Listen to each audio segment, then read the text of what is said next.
Alright everyone, so now I want to show you how to convert these images into 2 or 3 spot colors as we discussed before, and it's going to make use of Photoshop one way or the other. So there's 2 ways you could conceivably do this. One is to go to wherever your images are, grab them all, drag them into Photoshop, and they'll open up one after another rather slowly if it's on my computer, and you can edit them. And I'm going to show you equally useful but maybe slower way because you have to do it each individually. But you can click on this individual photo while making sure that your links palette is open. And then up here in the drop down you can come here to edit with and then Adobe Photoshop, and it will open it up in Photoshop. And if you were to make any changes to this, say you wanted to, I don't know, burn or dodge an area or something, and then click save, it will automatically update this file, basically, or this link. So you don't have to worry about any broken links or anything like that. For our purposes, though, what we're going to want to do is actually convert it to a basically a multi-channel image via duotone, like I mentioned in class. And so the first step in that is making sure that you have the swatches loaded.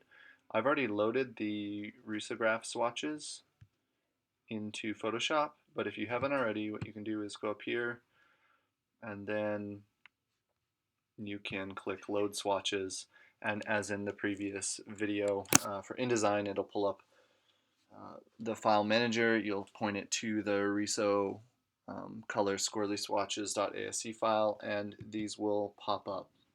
So the next part of this is we're going to need to, if we haven't already, and many of you have, because the assignment was to hand in things in grayscale, is to convert to grayscale. We're going to click discard information. Then we're going to come back up here and click on duotone. And duotone basically,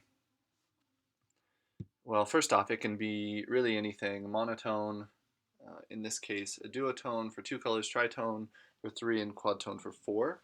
Remember, we're limited to at a maximum 3, and in most image cases, you're probably going to want to stick with 2.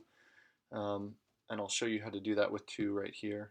So the first thing you're going to want to do is assign a color to this first channel, ink number 1, and you do that by double clicking. And then anytime you trespass outside of this palette area, it will let you use a color picker. So the first thing I'm going to do is select, say, yellow, and I'm going to click OK. And I'm actually going to label this. It's pretty essential for later. And then on the second channel, it hasn't been applied yet, so I'm going to come over here and we'll make this one a combination of yellow and blue. I'll click OK, and I'll type in a name. The next part of this is that we're going to want to adjust the coverage. As I mentioned in the previous video, you really don't want to be using 100% yellow over 100% blue or vice versa. And so we're going to come down and dial this back to about, I don't know, we'll say 65. We'll click OK. And then same with this one as well. And we'll just see what we get. Well, it's actually a little closer. Now this isn't going to be necessarily the way it looks in print. Unfortunately, Photoshop is just not very good at simulating subtractive color space. So you're going to have to kind of run some tests prior, which we'll do in class. But at any rate, 65 is probably the most I want to max these out at. Maybe I'll go 70. You can go a little higher on images because it's not a big square of ink. It's, you know, actually half-toned on some level. So we'll click OK, and we will click OK. So now this is currently a duotone, and we need to change it once again to multi-channel. And now we need to save it as a specific file. So we will go save. Oops. And if it's not already specified, you need to be saving as a Photoshop DCS 2.0. Oftentimes it will default to Photoshop. That is not the same, and InDesign will not understand how you've specified the color plates and channels. So make sure that Photoshop DCS 2.0 is selected, and you do not want to rename this anything. I'll show you why in just a second, but you want to keep the exact same name as your original file.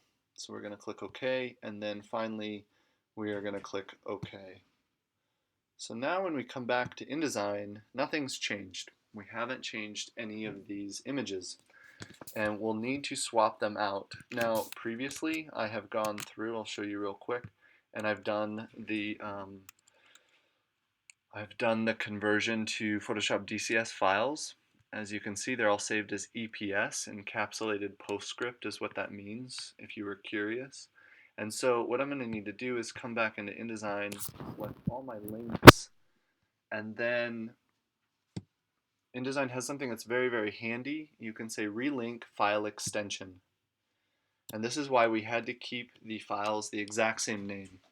So in our case, we have our original image files that were full color, and then we have our edited file that is 2 spots that may or may not preview with Macintosh. There we go. It's going to look black and white because preview doesn't really know how to deal with that. And you can see that this has JPEG as the original extension, EPS. So we're going to say look for identical file names with the file extension EPS, and we're going to click relink. It's going to take a second, but it just swapped them all out. At this point, as far as our images are concerned, maybe not all our secondary colors and everything, but our images are now entirely comprised of our 2 to 3 spot colors that we selected previously. In the next video, I'll show you how to save 2 different PDFs according to your channels that are suitable for printing on the risograph.